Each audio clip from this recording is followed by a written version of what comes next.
Itong isang nakalagay Opo. sa platito nyo, itong alleged human trafficking case ni Mike Defensor. Ano na bang status niyan? Dahil ang sabi niya, persecution daw eh. Well, ano po, just to be very clear about it. Actually, I'm looking at Friday, kung hindi po Lunes, may papile na po yung additional na kaso, no? Yung mga dapat pa pong managot. Una-una, yung pong kanyang may bahay at saka isang anak niya at yung mga kapartner dun sa Blue, ano po, sa Blue Hotel, may kaso na po. Actually, sumagot na po sila at kami naman may sagot din. Pero Friday or Monday po, ipafile namin yung human trafficking case din po against Mike Defensor because we are able to complete the matrix na lumalabas kasama po talaga siya. Pero non-bailable yan, di ba? Qualified, Yung sa kanya po, qualified non-bailable human- kasi qualified human trafficking po yung sa kanya. Yung sa anak po niyang isa, dahil masasama yung isang anak niya, bailable naman po. Saka may iba pong mga personalities din na may include na hindi human trafficking, solicitation naman po ang makakaso po. So either Friday po yan, Sec, or sa ano po, sa Monday po. Tapos na po yung report. So yung may iba- report directly implicates Mike Defensor. The case build-up directly implicates him because he insists that he divested from it a long time ago. Well, tiningnan po namin yung mga papel na isinumiti nila at napatunayan po namin na mga peke po yung sinabit.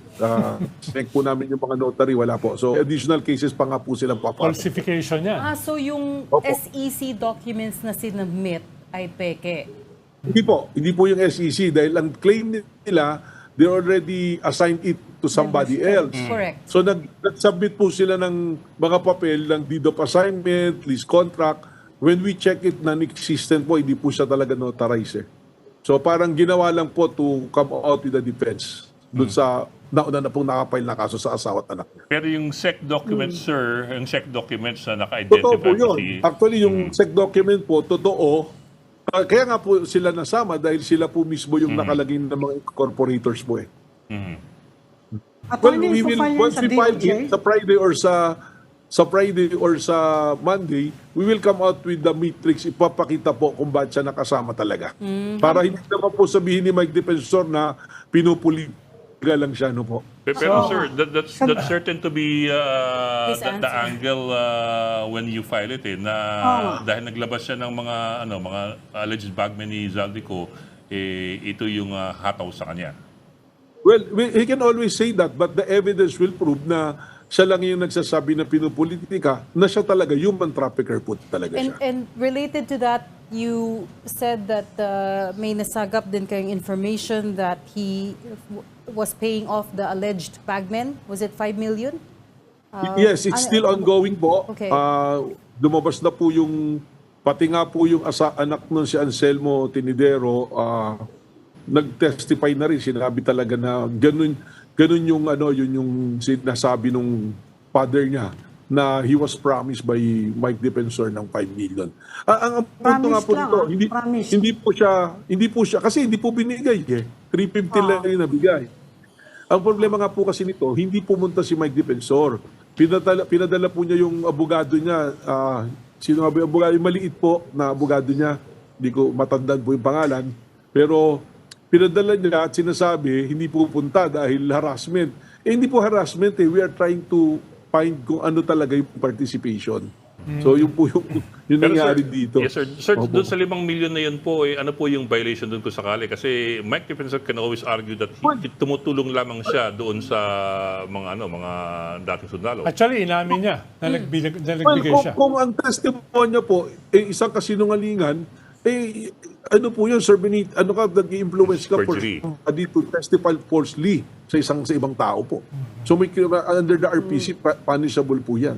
And are you saying that all 18 of them were offered money? Or iilan pa lang? Or That is the claim of Anselmo. Kaya nga po pinatawag namin sila para liwanagin eh. Wala pong pinag-iba sa ibang mga investigasyon, just like the investigation dito sa Ateneo, iniimbista lahat, hindi dahil akusado kayo, kundi para magbigay linaw doon sa istoryang lumalabas na maaaring may pananagutan ang kung sino man po.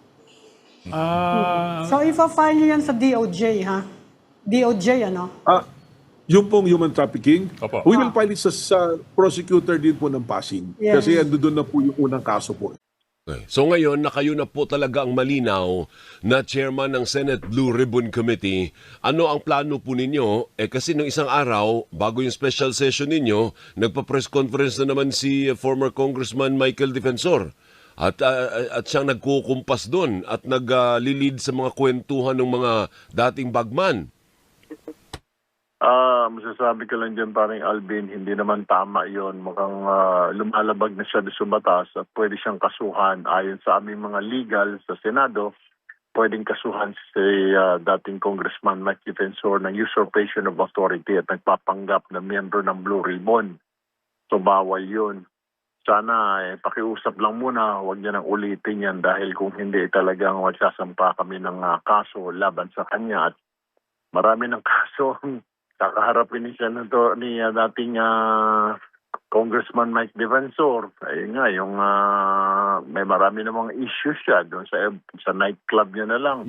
Na-issue na kaagad siya, kanyang pamilya, tapos ngayon dadagdagan niya pa. So, wag na muna siguro, With regards to the as a Blue Ribbon chairman na paring Alvin, ay mag-iimbestiga tayo. Pero the question is, paring Alvin, iikot na lang ba ang mundo natin sa flood controls?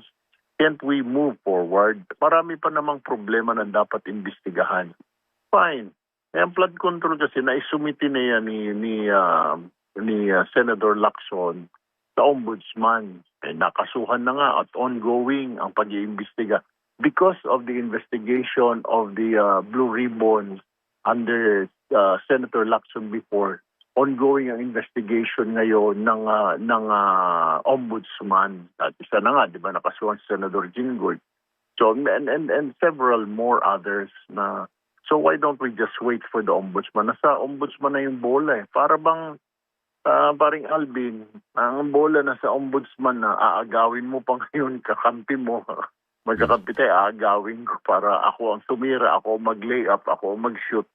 Hindi naman namin trabaho yung paring Alvin sa Blue Ribbon. Ang Blue Ribbon is to investigate in aid of legislation.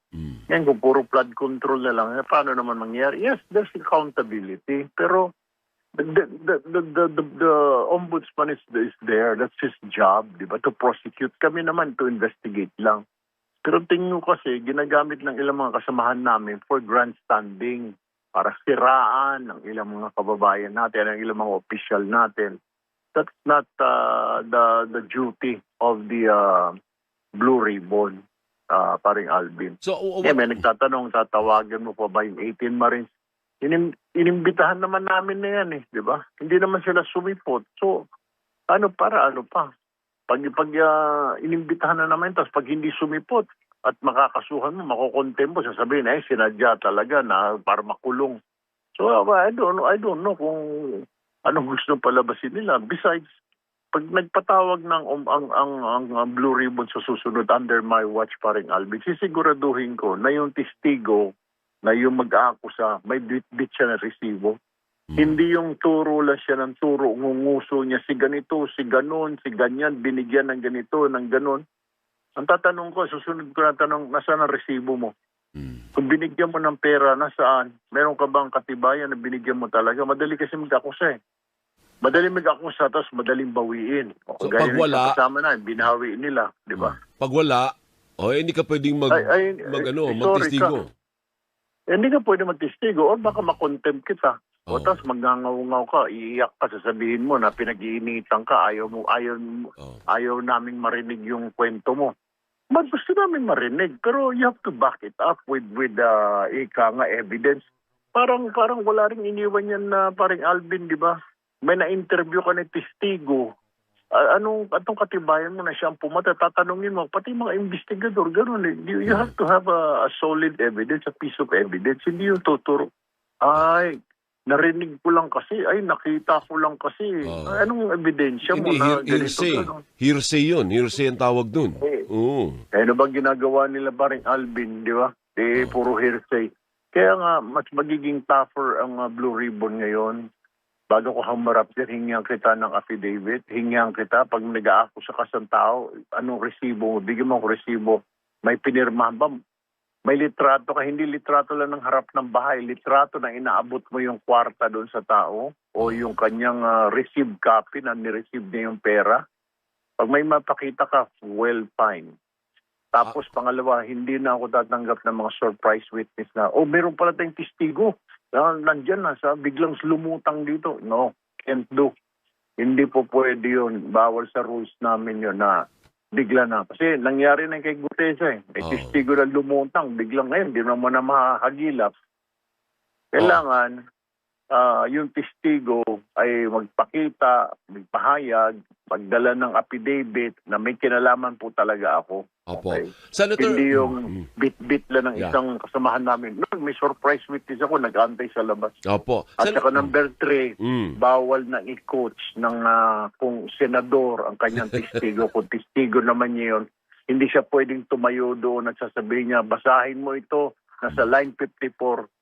Dapat hindi siya nakikialam. So, medyo hihigpitan natin ng konti. Ayaw natin gawing parang palengke o circus ang Blue Ribbon, paring Alvin. Pero ang gusto mo bang mangyari, and correct me if I'm wrong, mag-wind down na. Kung magkatapusin na ng Blue Ribbon, Exactly. ang flood control. Yung 14 na yan, yung 18 na basurero na yan, or I'm sorry, na bodyguard na yan, nagsumiti na sila sa ombudsman affidavit nila eh. Ano pang sasabihin na? Wala naman na sinabi, sasabihin bago.